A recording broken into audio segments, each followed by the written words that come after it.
आप देख रहे हैं इन खबर, आपके साथ मैं हूं रचना बंसल। देश की राजधानी दिल्ली ने वो तस्वीरें देखी हैं जो अब तक शायद कभी ना देखी हों, और इन तस्वीरों को देखकर ना ऐसा लग रहा है कि हम हिंदुस्तान में नहीं हैं, हम किसी कट्टरपंथी देश में हैं जहाँ इस तरह की हिंसाएं आम हो जाती हैं। दिल्ली को इन सब चीज़ों की आदत नहीं है और ना आदत पड़ाना चाहता है, ना दिल्ली चाहता है कि ऐसी तस्वीरें, ऐसी घटनाएं दिल्ली में हो। आप समझिए 21 लोगों की मौत हो गई है।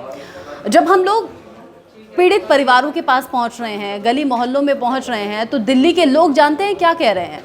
ऐसा लग रहा है कि दिल्ली की लड़ाई सीएए की रह नहीं गई है, दिल्ली की लड़ाई अब दूसरी दिशा में जा रही है। अगर आप एक गली, एक मोहल्ले में जहां एक ख़ास समुदाय के लोग रहते हैं, मसलन अगर आप किसी हिंदू मोहल्ले में चले जाएं, वहां आप जाकर पूछें कि कौन था हिंसा भड़काने वाला, कौन था जो आकर तोड़फोड़ कर गया, कौन था जो मारपीट कर रहा था, तो लोगों की ज़ुबान पर, लोगों की मानसिकता इस तरीके की सेट हो गई है कि लोग ये कह रहे हैं कि हाँ, मुस्लिम लोग आए थे, मारकर चले गए। ठीक इसके उलट अगर आप किसी मुस्लिम इलाके में चले जाएं जहां एक समुदाय के ख़ास लोग हों, तो आप वहां जाकर अगर पूछेंगे तो लोग कहेंगे कि हाँ, फला हिंदू के लोग आए थे जो कि मार काट मचाकर चले गए। देखिए, हिंसा दोनों तरफ से हो रही है, इसमें कोई दो राय नहीं है। हिंदू मुस्लिम दोनों तरफ से दंगे भड़काए भी गए। ये सीएए की लड़ाई अब रह नहीं गई है। शुरुआती दिन में सीएए के विरोध और सीएए के समर्थन में दो गुट आपस में थे और दो गुट आपस में भिड़ गए, लेकिन अब धीरे धीरे सीएए तो पीछे छूट गया है। देखिए, शाहीन बाग भी तो है, 70 दिन से ज़्यादा वहाँ प्रदर्शन चल रहा है, वहाँ तो इस तरह की कोई हिंसा की घटना सामने नहीं आई। लेकिन यहाँ दिल्ली में जब जाफराबाद मेट्रो स्टेशन के नीचे कुछ औरतें बैठती हैं, तो फिर इस तरह की हिंसा कैसे?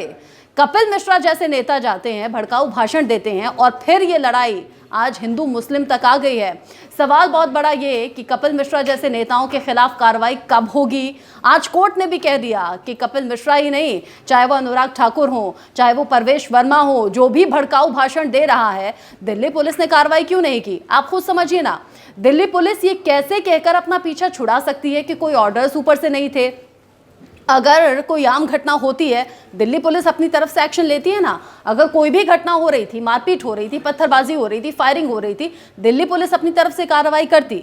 लेकिन दिल्ली पुलिस अपनी तरफ से कार्रवाई कर नहीं रही थी।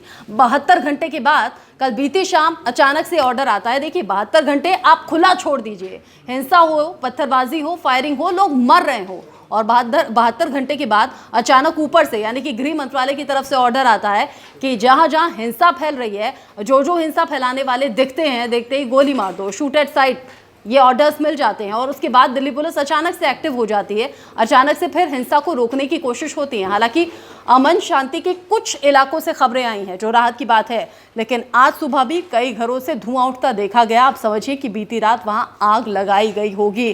पेट्रोल बम से लोग एक दूसरे पर हमला कर रहे हैं।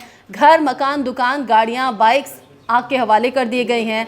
इस आगजनी में लाखों का नुकसान, करोड़ों का नुकसान हो रहा है। सवाल बहुत बड़ा ये, अपने विवेक का इस्तेमाल कीजिए।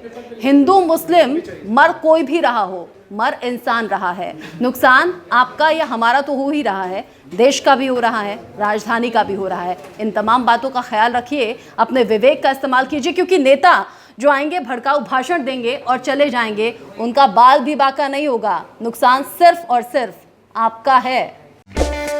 इन खबर चैनल को सब्सक्राइब करें और बेल आइकन दबाना ना भूलें।